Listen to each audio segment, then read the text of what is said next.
Hello, everyone, and welcome back to Immigration Talk Show. I'm really happy to be here, folks, with you. I'm Nipasa, and I'm going to be your host for today's session. And before we have our guest for today's webinar that's lined up for you, it's a very exciting one, let me tell you, on a very interesting topic. So stay with us. And before we head on with the discussion, here's a very important disclaimer. By watching our videos, you agree and understand that the information provided by our experts and attorneys, including comments and replies from users, is not legal advice. Use of information is at your own risk.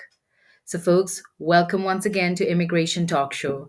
And please feel free to connect with us, and that you can do so on YouTube, LinkedIn, Facebook, X, and on Instagram as well.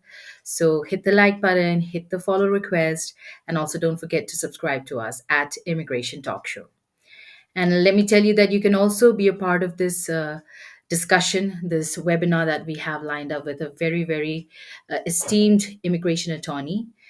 You can do so by commenting wherever you're watching, and also you can participate by calling us on this number. You have to dial 425-436-6335, and the access code is 988-888. So once you're in, you can speak, and we will be able to hear you. All right, so today's guest is going to be none other than a very important immigration attorney, Jake Tuimauluga, if I'm pronouncing it right. And he has spent his entire professional career working with Fortune 500 companies, small businesses, investors, families, and individuals in navigating the US immigration system, and he has an extensive experience in matters related to both business immigration, including temporary non immigrant employment, investments, international expansion, and permanent employment visas as well, apart from family immigration as well. So, folks, yes, without further ado, I think you should definitely help me welcome Jake, who has received his Juris Doctorate degree from the J. Reuben Clark Law School at Brigham Young University. So, thank you so much today, Jake, for being a part of the show. Welcome on our show for the first time. Thanks for having me, Nipasa. It's good to be here. Thank you so much. Well, apart from the very impressive bio that I could read out to our audience, we would love to know from you. Please tell us more about yourself. Yeah, happy to. I think you did a good job summarizing. I'm an immigration attorney. I work out of Immi Visa Law Group in Lehigh, near Salt Lake City, Utah, and we work primarily in employment-based immigration. So I work on a lot of non-immigrant visas and immigrant visas. So do a lot of PERM, which is I think the topic we're going to be speaking on today. So yeah, great to be here. Love working with foreign nationals applying for these types of applications, and love getting to learn a little bit more about their story. Perfect, Jacob. Thank you so much for joining us today. And here's a big thank you and a warm welcome on behalf of our whole team here at Immigration Talk Show. And you're absolutely right. Today we're going to talk about PERM Labor Certification and what we can expect this year ahead, 2025, especially with the new administration that's come in. Is it going to affect the whole certification process as well? And what do applicants out there really need to know today? So, but before we head on to the discussion for just this year, if you could brief our audience, what is PERM Labor Certification and why do we need this? It would be great. Yeah, happy to. So the term PERM is colloquially used. It refers to the labor certification process that is filed as a part of the EB2 and the EB3 immigrant visa process. So if you've heard anybody talk about having their employer sponsor them for a green card, almost all the time they're referring to this PERM process. It actually refers to the electronic system that used to be used by the Department of Labor that is no longer used anymore, funny enough. But that's what it's commonly known as. Thank you so much for the introduction to PERM. And folks out there, stay with us because this whole conversation is going to be very interesting as Jacob is going to be able to prepare you to be ready for this year's PERM process, PERM Labor Certification. And welcome also to our first viewer who has commented. Hi, Bishnu. We will take up your question. Please stay with us. And yes, folks, you can also comment wherever you're watching. So, Jacob, here comes my first question. How have the changes in the ETA 9089 form impacted the PERM labor certification process, and what should applicants, be most aware of when filing for it in this year? This is a great question. So I'm maybe in the minority, but I'm actually a fan of the new system that they have put in place. So the new system that the Department of Labor uses for the PERM applications is the Foreign Labor Application Gateway. If you go to flag.gov, you'll be able to see the website in which you file the labor certification form. So in previous iterations, we used to use a website called the PLC website. And when you would file these PERM applications, it was extremely sensitive to even the most minute errors. For example, if you got a single number wrong on an EIN or on a name, your entire application would be at risk of denial. Whereas now the ETA 8090 or the ETA 9089 that you file now is directly connected to the wage determination that would have been filed for your case already. So there's significantly less room for error when it comes to these common, mistakes that I had seen perm applications be previously denied for. So that's a huge relief. Now, as to the substantive changes, there are a lot more fields to be completed when you complete the new ETA 9089 form, particularly as it pertains to the beneficiary's skills and abilities and background to show that they're qualified for the sponsored perm position. So, if I could give you even one piece of advice or guidance as to what you should be most aware of when filling out your form, I would make it as easy as possible for your attorney or your company who's completing this for you to understand your skills and your education and experience, and that they know when and where you obtained all of this. Make sure you're just really clearly labeling these on your CV or on your documents when you are going through this process, because it's going to be really important. Thank you so much, Jacob, for that tip. And I'm sure documentation right now for each and every visa process is very important. And they also need more details on everything. That's what I hear. Is that true? Yeah, I'd say that's an understatement, especially going into this new administration. You want to be as detailed as possible. So if you talk about pages, how thick it's going to look like?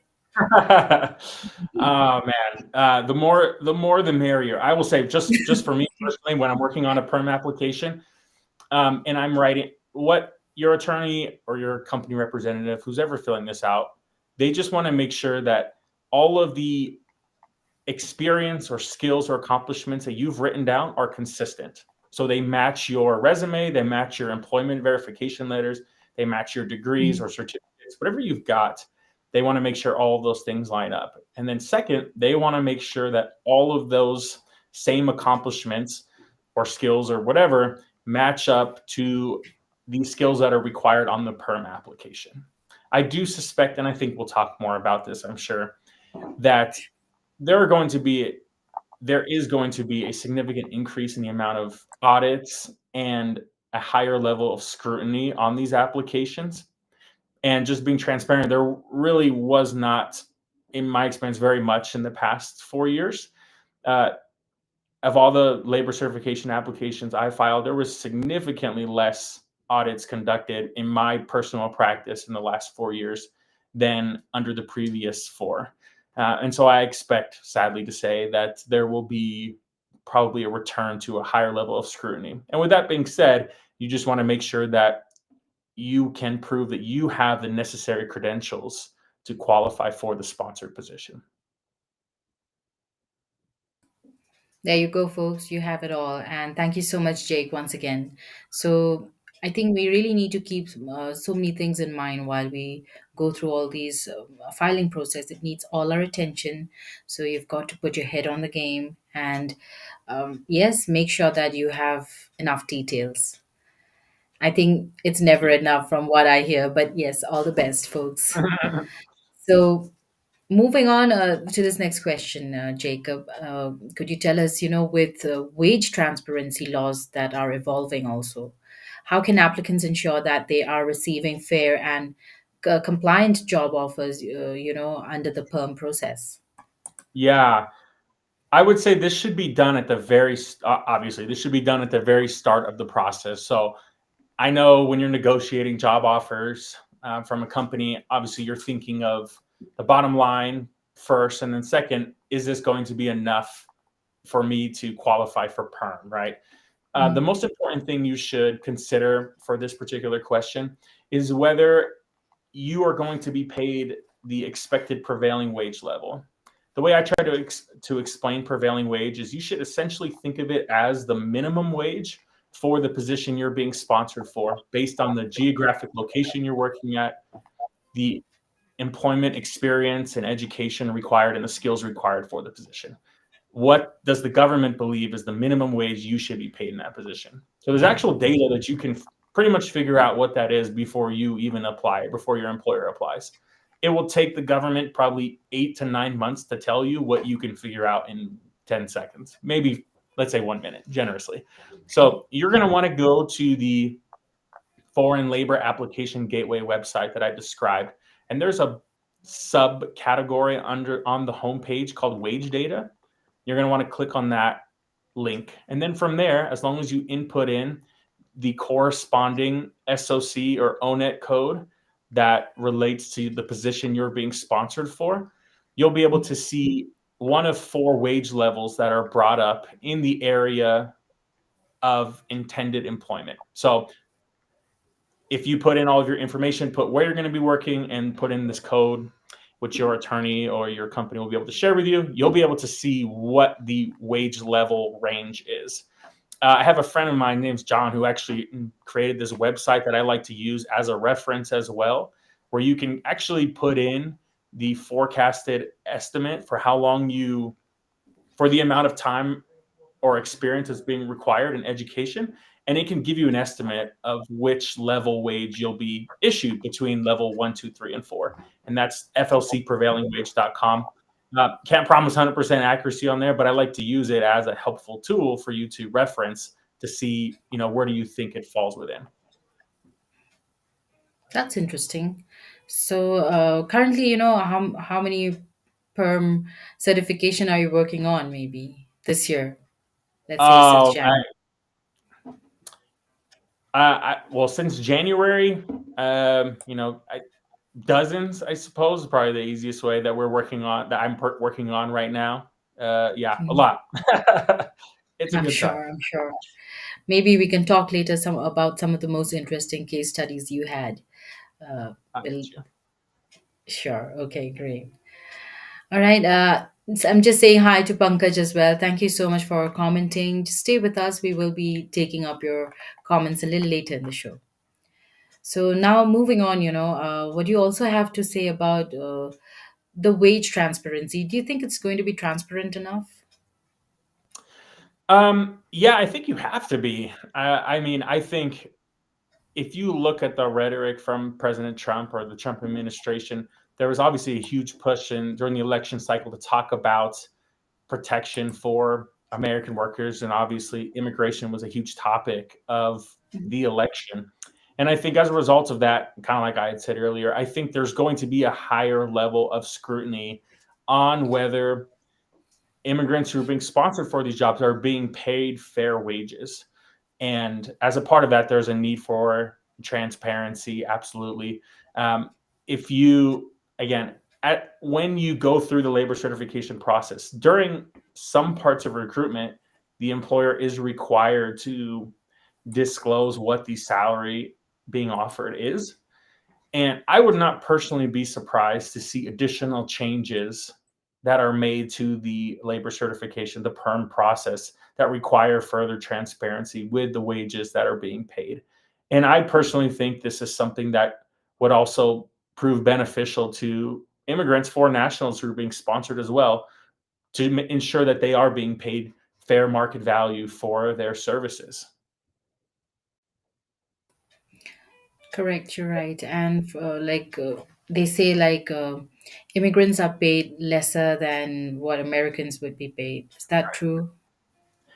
Yeah, I mean, that's the argument there. I think if you look at the data from the Department of Labor and from USCIS, that's actively what we have to prove is not the case in order for you to be approved. So, in order for you to be approved for this application for a perm, you have to prove that you are being paid at market value. Now, I think there's a debate as to whether the data that the Labor Department publishes is actual, true market value. I think there's some arguments to be had there, but that's what we have to prove. And so ultimately, that's the responsibility of a sponsoring petitioner or a company. Obviously, if you're a Mhm. beneficiary, nothing you can, that's not your problem for you to deal with. Okay. Thank you so much, Jacob, for that, for taking that up. Now, as you've said, the higher scrutiny, so I'm sure there will be more, common reasons for perm denials or audits this year. So, how can applicants proactively mitigate, these risks? Yeah, I think we could spend quite a bit of time on this one. I think this does actively come down to the company as well. I don't think there's really a ton that the beneficiary themselves can really do. I think you have more say, obviously, at a smaller company, but if you work at a FANG company or big tech, you don't really have a lot of say over how those job positions are posted.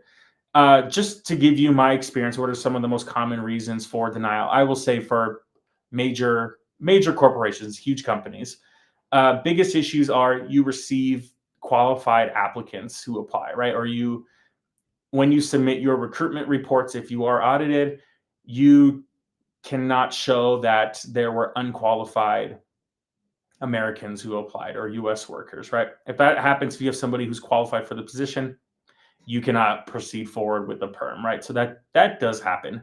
Another common reason is if US or the Department of Labor does not believe that you have justified business necessity or documentation for the position. And then I would say within the beneficiary's control, if you're the applicant, perm denial happens if you can't prove that you have the requisite experience, education, or skills to qualify for the position. So if I'm being sponsored for a software engineering job, I say my employer says they need somebody with a bachelor's degree and at least 4 years of experience in the field. And I need to have, they're specifically looking for somebody who has experience with Java. If I have 10 years of experience in software engineering, I can show that I created all these major products. But if I don't have a document or if I have not written on the labor certification that I have specific experience with Java, my application is getting denied. So it's just making sure you check all the boxes that are necessary for the position. And that's what your lawyer's job is. That's what your company's job is to make sure that's done correctly. Right, Jacob, thank you so much for taking that up. And folks, at this time, I would like to say if you are resonating what Jacob has been saying and what you're hearing on this channel, Immigration Talk Show, please don't forget to hit that subscribe button, hit that bell icon so that whenever we have discussions like these, you're also notified. So, yes, our handle is at Immigration Talk Show. Share this channel and join us. Yes, you can also follow us on Facebook, Instagram, on uh, Twitter as well, that is X, and on LinkedIn. And also, folks, you can contact immigration attorney Jacob, and you can call him on his numbers, and even visit his website. His phone number, you can note it down, is 385-309-0054. And you can also email Jacob at info@us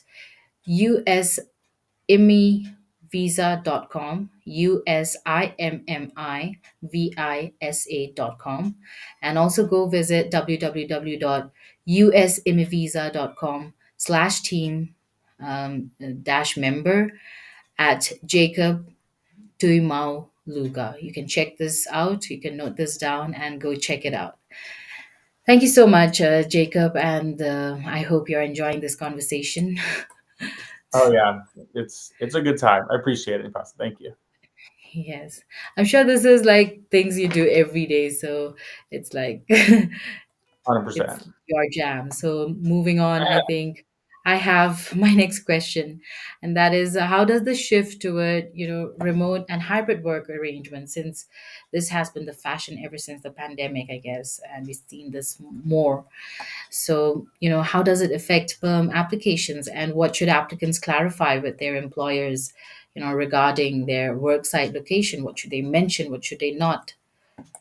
Yeah, this is a fantastic question, and this really became, if you look at the case law or the history of it, this started to really become big like in the early 2010s, like around 2013, 2014.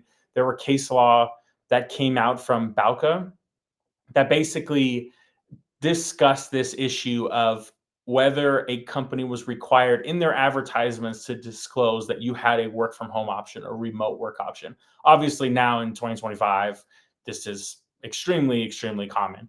And so it's really important to basically have two things as a part of this. Number one, to make sure that the employer conducts recruitment in the correct area. So if you look at the regulations, they do require that recruitment is conducted in the area of intended employments generally. And for the second part I was going to say is that you should also ensure that you disclose in your recruitment. So not only the location where you're conducting recruitment, but then number two, ensure that you disclose this work from home or remote work possibility as well, because it is a potential benefit, or I mean, it's a clear benefit if you think about it, to the workers to know that this is a possibility. And so we just need to be transparent there. Another common practice that you'll see now, or employers will conduct recruitment where the area of the employer's headquarters is located, and then just noting that remote work flexibility is one of the features. I personally think this does make recruitment a little more difficult. Obviously, it opens up a pool of potential applicants more so than would be the case if it was a strictly in-person office role. But I mean, that's the benefit of a remote position. Uh, Last piece of advice here would just be make sure that your attorney or the company's working on your case clearly understands that this is an important point that needs to be disclosed and that it's properly factored in recruitment and disclosed in the wage determination. Right, right. So that's very important. And Yeah. well, what about, site visits? How common is it? And is there any chance, like, if they're not there where they told they would be, that they would have to pay huge fines? I think that this is going to be, yeah. If you think about it, so the question to keep in mind here when you conduct recruitment is to make sure that where you advertise the position are done in the correct location. So I think the area where it becomes the most complicated is where your employer has no physical location. Let's say everything is entirely remote. Then at that point, it becomes difficult if you have an audit, because one of the requirements is that you have a notice of filing of the perm application at the place of business or at the work site. And if that's the employer's house or the employee's house, I think in in the event of an audit, I think you could have obviously some pushback from the Department of Labor in 2025, whether that is sufficiently notifying qualified US workers, right? I think I mean, that's been happening already here in the past couple of years, but I do think that's something that we could see, greater pushback from the government going forward. Right. Well, what do you, I mean, just out of the context, what do you prefer though? I mean, from the office or work from home? Like for me personally, or like in the perms. Yes, personally. Oh Personally. yeah, I mean, personally, I have young children, so working at my house can be pretty difficult. Uh, I It's just hard to type and hold children at the same time, so I prefer I I prefer Mm, to be at the office. But I think the hybrid thing is a really cool possibility, for people to mhm. have some cool work life balance. But yeah, that's my opinion. For perms, if I was being honest, I like when it's cut and dry, where it's, hey, it's in office, it makes it easier. But where there is roving or remote work, it's still totally okay. You can still make it work with perm. Yeah, Cool. Cool. Thank you so much, Jacob, for taking that up. I think we should take up some questions from the audience. So let's go with the first one. This is from Bishnu, our first viewer who commented. My job duties have slightly changed since I first got hired. Will that affect how my PERM application is filed? And how much flexibility is there when describing the job role in the this is a application? really good question, Vishnu. Shout out to you. I'm going to give the lame lawyer answer. It depends. I would say if your job duties have changed less than 50%, or we would say that's not necessarily a material change. Um, and I would not bother with disclosing those. How will that affect how my perm application is filed? Here's another point I should have said in the beginning, actually. Remember that when you're sponsored for a perm application, oftentimes it's for a position that you will hold, not necessarily the one that you do already. It can be the one that you do already, but if it is for a prospective position, for example, let's say you currently hold junior software engineer position and you will hold senior software engineer position, you can totally do your perm for that future position. And as long as that position, it has substantially different, at least 50% different requirements, or 51% different requirements, you will be able to count the experience you have in your present position. How much flexibility is there when describing the job role in the application? Also, another excellent question. In my opinion, again, lame lawyer answer, it depends. I would try to be consistent with what job description existed for your employer previous to you. The biggest issue we want to avoid is where you overly tailor the job description to fit you. So, for example, if we say you must have attended, Harvard for undergraduate, and you must, bowl a 126 in a game of bowling on top of all these skills, it's just too narrowly tailored for you. So to help reduce the possibility of audit, and secondly, to ensure what if there is an audit, you have the best chance of passing it, I would personally ensure that the job description is consistent across the company. If it is an entirely new position, then I think you have a higher level of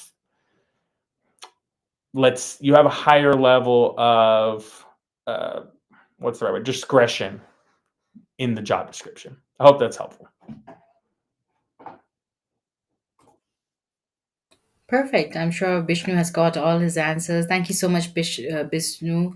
Keep commenting. And now let's go on to Pankaj's question. I'm worried about prevailing wage determinations.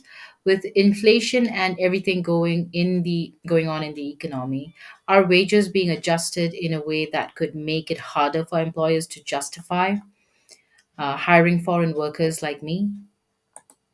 This is a really good question, Pankaj. Um, yeah, to be honest with you, yes, I think this is a possibility that we could see a major increase in the prevailing wage determination levels. I can recall during the last Trump administration, I think it was 2019, where there was a major correction with prevailing wage determination levels.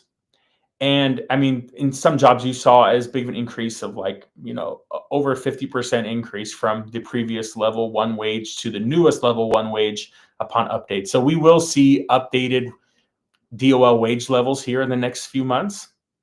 And during that time, we could see a major adjustment. So if you're worried about this possibility, I would, if you have not already, I would ensure that your employer has started your wage determination to see if it can be classified under the 2024-2025 wage classification rather than 25-26, because I would not be surprised to see significantly higher wages. And I understand there's, it's a two-edged sword, right? Obviously, that could mean more remuneration for you, which we love, but it also could mean in some cases that the company is unwilling or unable to qualify for the perm application anymore. So we'll wait and see how that plays out.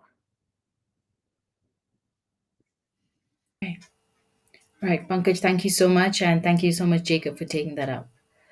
Now we got Sneha's comment. What happens if my PERM application gets audited? How common are audits in 2025? And is there anything specific I should be doing to avoid triggering one? Great question. Now, what happens if my perm application gets audited? So your attorney or company is going to receive a notice of an audit, and it will likely pertain to very specific topics that they want to discuss based on your answers in the ETA 9089, or based on their answers on that form. As far as how common are they? They actually are not very common. I'm actually trying to remember the last audit that I had, and I had filed like hundreds of perm applications in 2024, and like through from 2020 through 2024, and I can hardly think of any audits that I personally had during that time. Now, in some of the larger big tech companies, those obviously happen with higher regularity, but they have not been historically very common. Now, going forward, do I think that these are likely to increase? I certainly do. And there are definitely actions that can be taken to avoid triggering one. So I'm just going to give you a few. Number one, make sure that the job description uh, is considered normal for the occupation. So, for example, if you're being sponsored for a mechanical engineer position, your employer shouldn't write that you need to have a bachelor's degree and 15 years of experience to qualify that, because that would be considered outside of the specific vocational preparation level, right? The SVP level. And what I try to do is to make sure, unless there's a clear and documented reason why it needs to be outside of the norm, that it's the norm. That's what you list on the perm application. A couple other points. I would avoid listing any knowledge of a foreign language. I have a lot of clients who, during their discussion with their employer, say, "Oh, we should put here on this job that I need to be able to speak Hindi or Spanish because we have contractors that work in India or in Mexico who it would be easier to communicate with if we had this language." Unless you can show that there's a clear business necessity for this, I mean, this is going to trigger an audit, and then you will not likely pass this audit unless you can show this clear business necessity. So I would also avoid doing this. Basically, all the things you can do to avoid triggering an audit should be done at the very beginning of your perm application during the building phase to make sure that everything is done as clear as possible to do your best to avoid this. Now, despite all your actions, you still may get audited, but you certainly, if you're the employer, can take action to reduce that risk. For sure. Thank you so much, Jacob, for taking that up for Sneha. And we also have Anjali's comment, which I think we should quickly take before going for a short break. So, Anjali's been asking, I've been working remotely since COVID, but how I'm applying for PERM? Does remote work complicate the labor certification process, especially if the company has multiple locations? We spoke a little bit about this, but Yeah, yes. yeah. Hi, Anjali. Nice to hear from you. It's a great question. We kind of touched a little bit about this. Um, just to be honest, yes, it does complicate the labor certification process, but it doesn't make it an impossibility at all. Now, as it pertains to the company having multiple locations, especially for larger companies, this is obviously extremely common. And so this would involve a strategy between your attorney and the company to determine where is your like your particular location that you report to. So if your manager is in this particular office and this is the vertical that you report to, you would likely conduct recruitment through that particular location.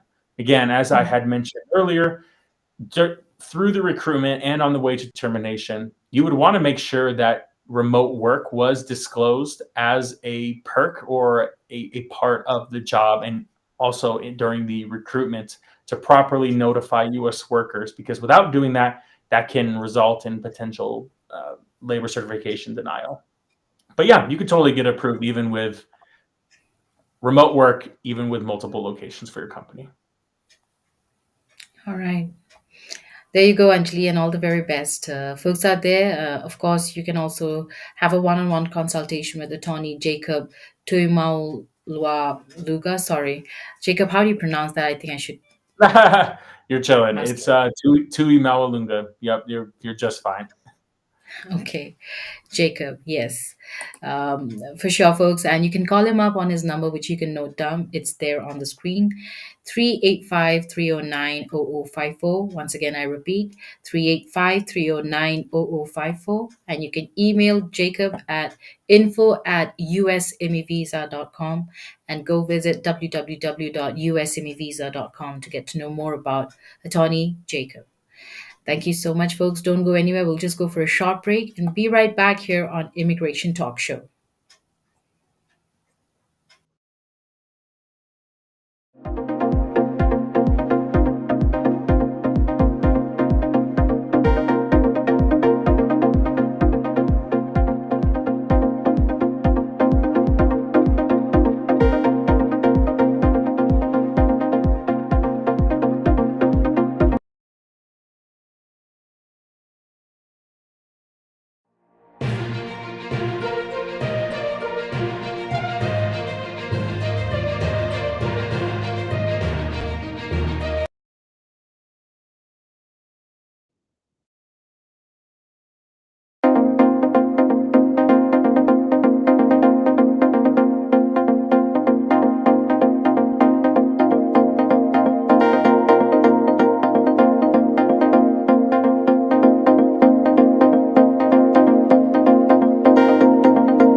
Hello, everyone, and welcome back to Immigration Talk Show. I'm your host, Nipasa, and welcome back. Actually, today we have been having an amazing discussion with none other than Jacob Tuimauluga, and it's been a great one so far. We've been speaking about labor certification and what we can expect in this year, what applicants need to know. And it's been a great discussion so far. We even took up questions from Anjali, Sneha, Pankaj, and Bishnu. And I hope, Jacob, you've been having a good time so far. Loving it. Yeah, we're we're having a good time. Thanks, Tapasa. Thank you so much, folks. And please do not forget to subscribe to our channel. We are at Immigration Talk Show. And you can also participate in this show. You can maybe call us and ask your questions yourself to attorney Jacob. And all you have to do is dial this number 425-436-6335, and the access code is 988-888. So join us. And apart from that, you can just keep commenting wherever you're watching.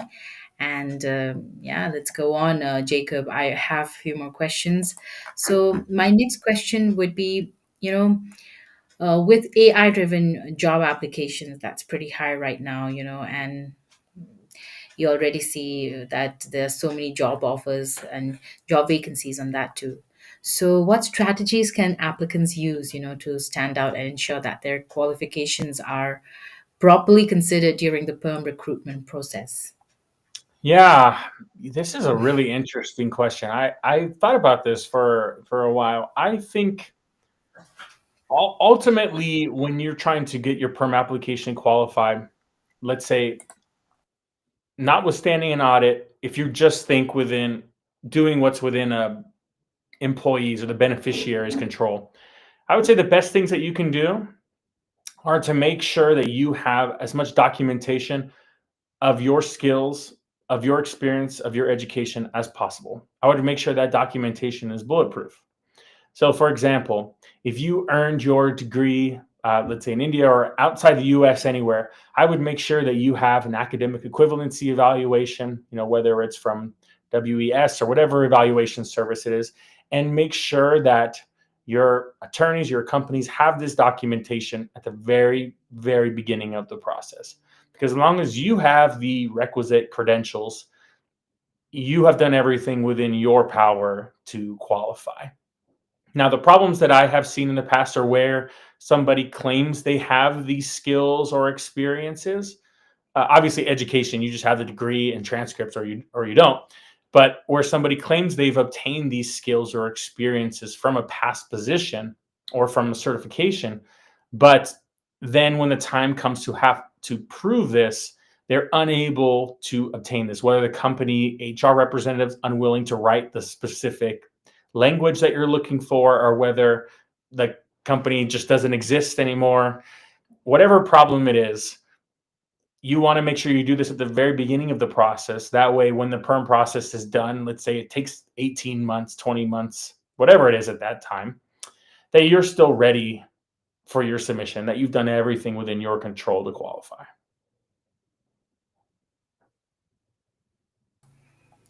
Well, thank you so much, Jacob, for taking that up. And yes, let's go on to our next one. This is also about, how have the recent Dodge settlements influenced employer recruitment practices under PERM, and how might these changes impact applicants this year? Okay, this is also pretty interesting. So if you are a immigration nerd or a court reporter nerd, you may have seen in the last 5 years, or really in 2021, case law that came out from the Department of Justice against Facebook, I think Microsoft, and then I want to say even Apple, where they basically sanctioned these companies with significant fines for violating certain uh, employment laws in favoring foreign national applicants. For example, for Facebook, I remember this distinctly. They had, as a part of their recruitment processes, they had stipulated on their recruitment that applicants seeking to apply, U.S. applicants, needed to submit their applications via mail, like, get a stamp and post that. Whereas the foreign nationals were permitted to apply online. So these sort of practices that these companies had engaged in resulted in significant fines to these companies. Uh, Now, how do I expect these to impact applicants going forward? I think that the biggest change is going to be recruitment is going to have to be done in good faith, and it's likely going to result in additional audits and longer processing times. That's the truth.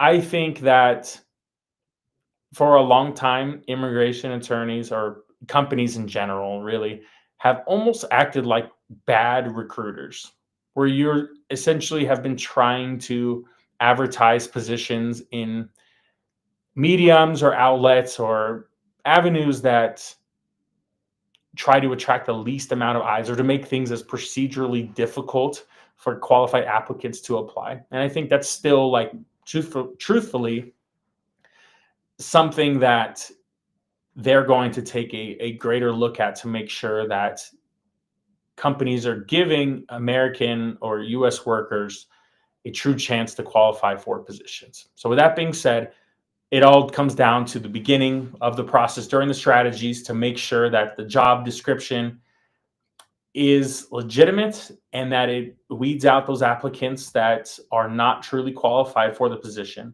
And if you're the person being sponsored, just make sure you do have those qualifications. Absolutely. There you go, friends. A lot of things to keep in mind. And I think it's always best, to keep yourself updated. Look out, maybe subscribe yourself to channels like ours. And of course, our channel would be one of the first to give you the latest updates. So do subscribe and stay updated. It's very important so that whenever there are new forms that you are to fill in instead of the old. And also, always best to have an immigration attorney to guide you with your case, because every case is different and needs a lot of attention in every step of filing process. So do that, friends. And yes, Jacob, we also have some questions from our audiences in Facebook. So if you don't mind, we will also take up a few actually, just from our group. So Please. control, if you can display this first one, please. So it's a PERM timing query. My employer is starting my PERM process. How long it usually takes to get approved? And what is the time period to get the I-140 approved after this? Thanks. All right, great question. First off, congrats to you. They're starting the perm process. We love that. Time. Okay, this is where I don't have the best things to say. The time period for perm is dreadful, to say the least. These processing times are published online publicly. If you go to flag.dol.gov/processing times, on that flag website I referenced earlier, you can actually see what the DOL forecasts or estimates for their processing time. So there's two of them that you're going to want to take a look at. Number one is the prevailing wage determination processing time. And then the second one is going to be average number of days to process perm applications. So right Mhm. now, wage determinations, if you look online right now, it will say for the OEWS receipt date, they are processing perm applications from July of 2024. So we're talking 7, 8 months for them to process your wage determination, which, as I mentioned at the beginning of this process, you could figure out yourself or your company or attorney already know within a few minutes of designing your application. It's going to take them 7, 8 months for them to process it. And truthfully, that time may go up based on backlogs of applicants and based on declining DOL officers to adjudicate these. So the second part of the process after you do the prevailing wage, so let's say it's 8 months, your employer is going to need to conduct recruitment for at least 30 days, and then they're going to wait for 30 days for a cool down period to allow for qualified applicants. There's some generalization there, there's some exceptions, but that's usually how it works. Sometimes companies or attorneys will stagger that time. So there's some overlap between the two, but let's say that they're separated in this hypothetical. So they're already at least 10 months. Then at that point, you're going to file after the wage is done and after the recruitment is done, you're going to proceed with the labor certification filing, the ETA 9089. If you look right now on the processing times, they're processing, it says it's currently under analyst reviews from October 2023. It says the average number of days is 489 calendar days. Not great. So, quite a bit over how that's like almost a year and a half, right? Not quite, but Yeah. it's getting up there that's for the ETA 9089 processing. So if you do, let's say that you do 10 months for recruitment and prevailing wage, then add 489 days after that, approximately. That's for the labor certification. That's how long your perm is going to take. If there's an audit, it will take significantly longer. They actually removed the estimating time for audit review from the website. It's not even disclosed anymore. That's how long it is. So this is why most of the time I would tell people it's plan on it being about 2 years for it to be done. As far as I-140 goes, I do have better news here. It is possible for you to process your I-140 within 15 business days if you pay for premium processing. As of February 10th, 2025, that's $2,805 extra. If you don't do that, it will take several months for them to process your I-140 through regular processing. So that's how that works, time-wise.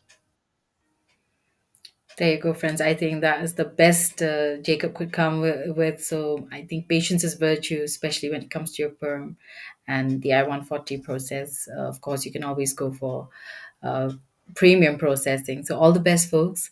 But of course, patience is virtue. So be patient and be prepared, for a good 18 to 24 months, I would say. Yeah. Yep. You're right. Let's go on to our next one. This is Tenapan looking for some advice on premium processing for my EV2 and IW I-140. I have my PERM processing in progress filed in January 2024, and as of now, the analyst review timeline is at September 2023 applications. I plan to upgrade to premium processing after PERM approval, but I'm unsure about the exact timeline. Meanwhile, my employer has also filed my EB2 and I-140, and I'm debating whether to upgrade it to premium processing now or wait until after PERM is approved. I've heard that many EB2 and IW cases get RFEs, so I'm wondering if it's worth the time and cost at this stage. Which type of RFEs are expected in this case? And I would love to hear from others who have been through. Is it better to go premium now or wait? Appreciate any insights. Brilliant question, Tanapin. This is a really good question. I'm going to give you just my personal opinion here. I think that premium processing is only worth it if it produces you a either quantifiable benefit. So, for example, if you're married, you're on H-1B, and you getting an approved I-140 can give your spouse H-4 EAD. I think there's a clear benefit from that.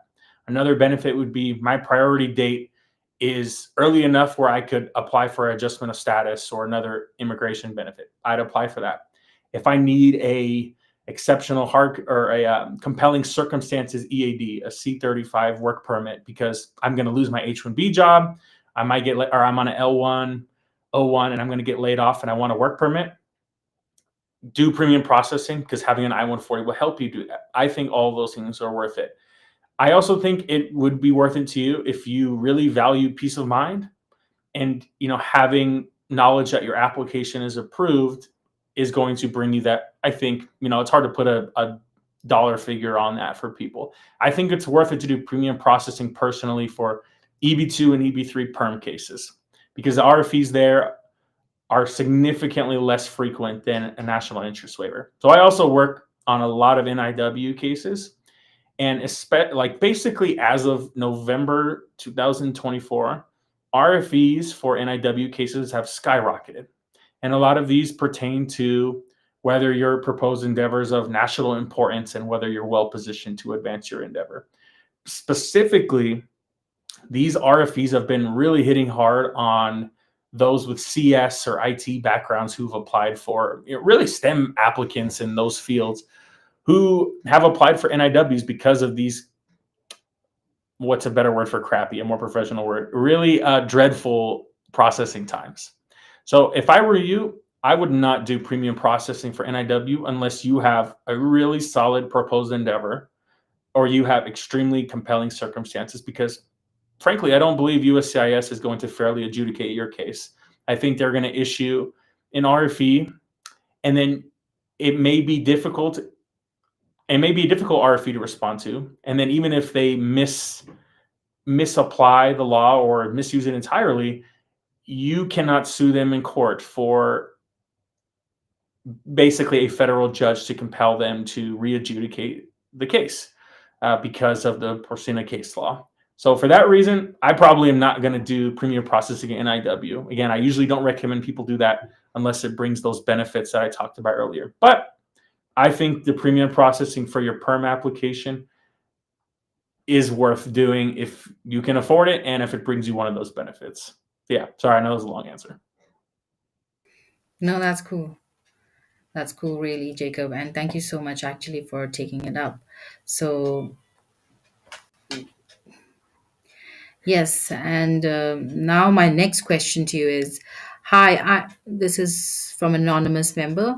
Hi, I am Mhm. on H1B right now. My perm was applied in January 2024, and I'm waiting for it to be approved based on current 14-15 months timeline for perm. I'm expecting it to complete in April or May 2025. What I want to know is if, due to some reason like layoff, if my employment is terminated before April 2024, can I still continue with PERM, or will it be stopped if I am terminated? Or can I still apply for I-140 if my PERM is approved after my termination? Hi there, anonymous member. I'm sorry. I wish I had better news for you here. Unfortunately, if you are terminated before April 2024 and the company is unable or unwilling to continue with your perm, number one is no, you're not going to be able to continue with it. And unfortunately, even number two is going to be no. If you have not received the approved I-140 at that point, if you haven't even applied for it yet after your termination, you're also not going to be able to apply for that with just your labor certification. Those are one of my least favorite conversations to have. I've had people reach out to me and say, hey, I just had my PERM application approved. My company went out of business, or I was laid off, and now I want to use this to apply for I-140. And I hate telling them that, yeah, that's usually the hardest part of this process. And unfortunately, you're going to have to do this again unless you have another immigration avenue for you to pursue. I hate having those conversations. But God willing, I hope that your employment continues past that time frame, so that you can get that benefit. At least get your I-140 approved so that you can use that benefit for you and your family in the future. Right. Thank you so much, Jacob, for taking that up. And I know sometimes truth can be harsh, but I think it's most important. So thank you for being so honest, Jacob.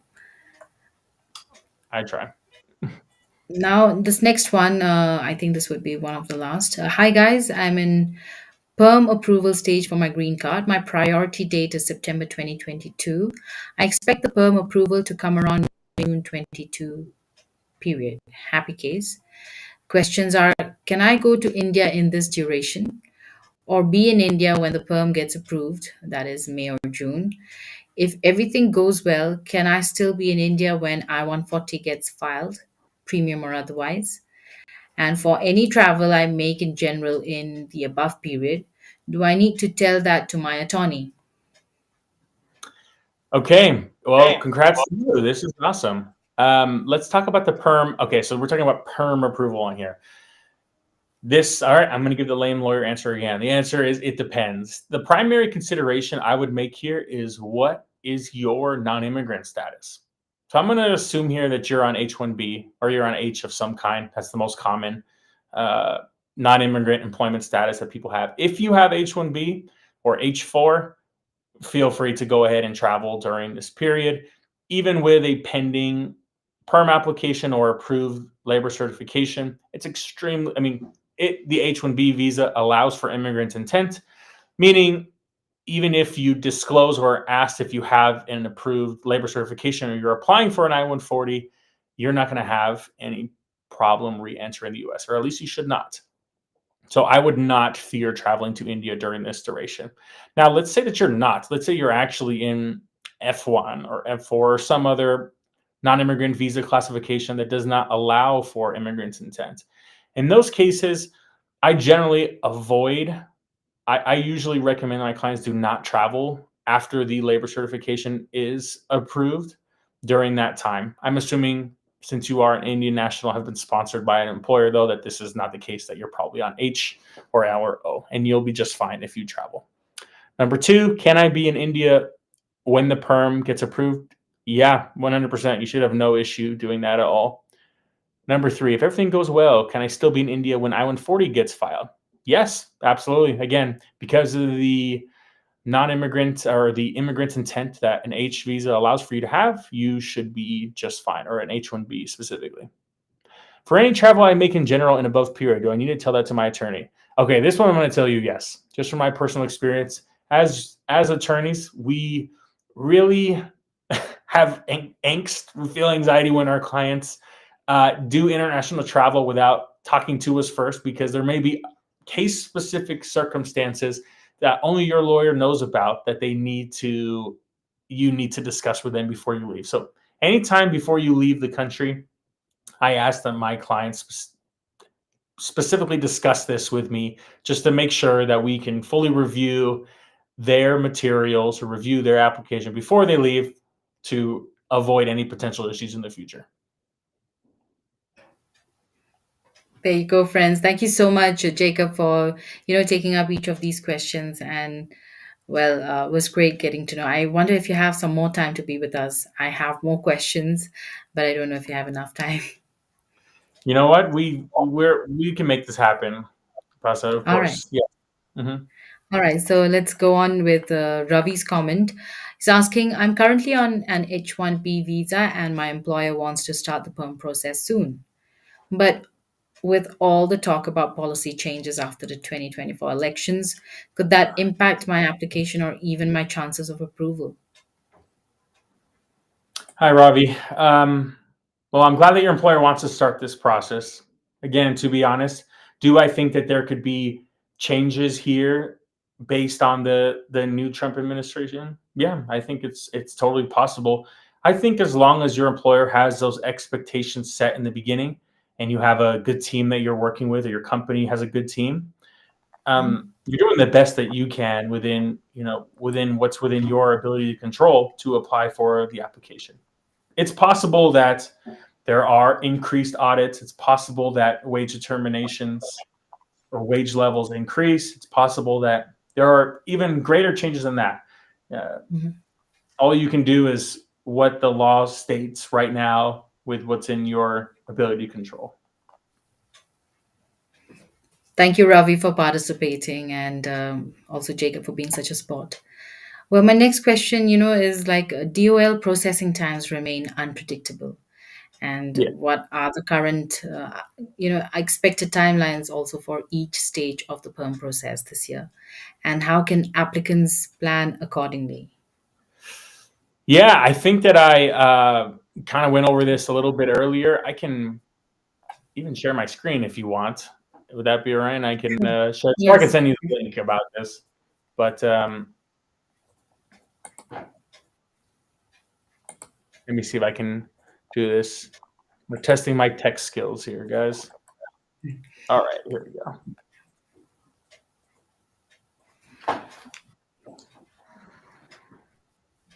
All right, yay, hey, there we go. So we've got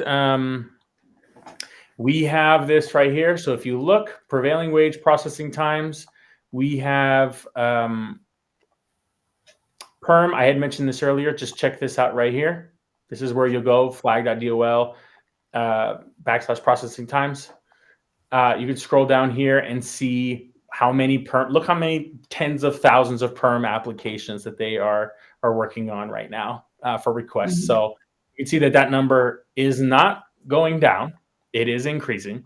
So it is something to keep in mind here. Average time to process perm applications ETA 9089 is 489 days. So keep that in mind. Um, I would just continue to consult with this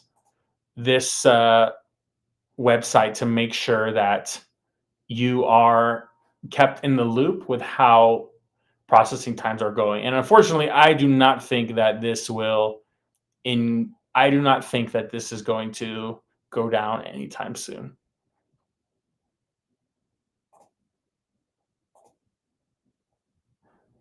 Thank you so much, Jacob, for taking that up. And well, folks, there you go. You can check it out yourself. Could you repeat the site again, please? Yeah, it's flag.dol.gov. flag.dol. Yeah, that's the one. Yeah. Flag.dol.gov /processing times. See, I just plugged that into Google, even just flag processing times. Cool. Because most of the time we get these questions, and I think it's best if they can do check it out themselves. And Yeah. also, Jacob, given the evolving regulatory landscape, what do you foresee, this year can happen with the PERM labor certification beyond this year? And also, how should applicants prepare for future policy shifts as well? Yeah. I think again, if I was being honest, I think that we're going to see increases in processing times for perms specifically. I think we're going to see increased audits, and I think that we're going to see potential changes in how the labor department expects for recruitment to be conducted acceptably under the law. And so I think the only thing that can be done is just to make sure that everything's done by the letter of the law. I think that, in my opinion, I guess the last 4 years preceding this, I think that there was a higher level of, I don't know how to say this in a better way, maybe callousness. I think people probably took advantage, practitioners and companies, of the relative ease, notwithstanding those DOJ lawsuits, of the labor certification process. I think that the key is just, again, I kind of said this a few times, just do what is within your power to control. Make sure your employment verification letters are quality are written with quality. They stipulate all of the required skills that you will need for the position and that you have them. Make sure you've got your evaluations done for your academic credentials if you need them. Make sure that your company has a lawyer that they're working with or that they know what they're doing with this process if you're putting your trust in them. And then if you have any questions, I know when I've worked with, I do this today. When I work with companies who are doing labor certifications for their employees, I make sure the company knows, like, hey, I want to be available to answer questions for your employees if they have questions about their case. Obviously, we have attorney-client privilege. I will not disclose anything that you do not permit me to do so, but I want to be a resource to the employees since they are also relying on this process for them and their families. And I think a lot of other attorneys are that same way. So I would try to communicate with your company and your company's attorney about this process to make sure they keep you in the loop as best they can. And just Absolutely. pray, hope for some good luck here in the next 4 years with this process. Yes, I think with what the scene is becoming, luck Yeah. is much required. And Yeah. also, Jacob, if there's anything interesting, a case with regard to PERM labor certification that you would like to share, and maybe have there been any incidences where your clients have started the process, but they just do not have the patience anymore, and they leave it halfway too. Oh, this is a great question. I can give you a couple. So I did have, particularly once COVID struck, I had so many clients, corporate and individual, who basically decided to forego the perm process in favor of national interest waivers, and a lot of them even pursuing EB-1A or L visas, those others, to try and circumvent that process just because of these dreadful processing times. So just a few instances. I'll give you just one win that I thought was good too, and a good example of why the new system is valued. I had one case that I had filed a few years back where on the labor certification, we had listed not applicable on a question that was not applicable. And the DOL denied the perm. And they said, no, your case is denied because you wrote not applicable here. But their instructions stipulated you should write not applicable on the application. So we filed an appeal to BALGA and had the case win. But it did take about a year and a half for that process to be done for them to note the win. And so during that intermediate period, the client decided to pursue a national interest waiver instead because of this procedural issue. So I think a lot of people may, depending on their circumstances, want to consider that. As far as losing your patience with it, yeah, I'd say that was just another part of it. Sometimes I think companies or individuals, we kind of pigeonhole ourselves in what we think we can do. And a lot of times, even if we're not currently qualified for something, sometimes it just takes a little bit of work, a little bit of effort on our part to become qualified for other options instead. So I would just, do your research, uh, talk to attorneys, talk to people who know what they're talking about, follow channels like this, give you good information, do your own research on what your options are. Thank you so much, Jacob. It was really wonderful getting to know you, and also for being such a sport, because you patiently took up all our questions, and what great answers. Very insightful today's whole session was. Awesome. Hey, thanks, Nipasa. Appreciate that. Thanks for having me here. And yeah, hope this was helpful.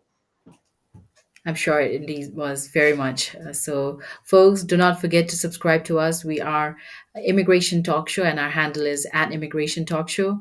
And also, don't forget to check out Attorney Jacob Tuimauluga, and check him out as well. Go talk to him, maybe send him an email about your case, and he would be able to help you. So his number is 385 and go visit www.usimmivisa.com, and also you can email Jacob at info@usimmivisa.com. So thank you so much, Jacob, once again. I'm really looking forward to having you on our show again as soon as possible. Thanks, my friend. Appreciate you. Have a good day, guys. Have a good day, Jacob. Folks, thank you so much for joining us. And you can subscribe to us. And if you found this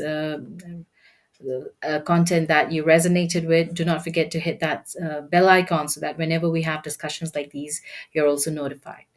And also, you can contact me. This is my phone number where you can find me on WhatsApp as well. Tell me about yourself, and my phone number is 408-335-6444. And you can email me. My email address is nipa@staffingly.com. And also, don't go anywhere because at 4 p.m. Eastern Time, I'm going to be back with my co host Sam on Daily Immigration Dose. That's right, here on this very channel, Immigration Talk Show. So don't go anywhere. Stay tuned. It's just Nipa saying for now. Bye for now.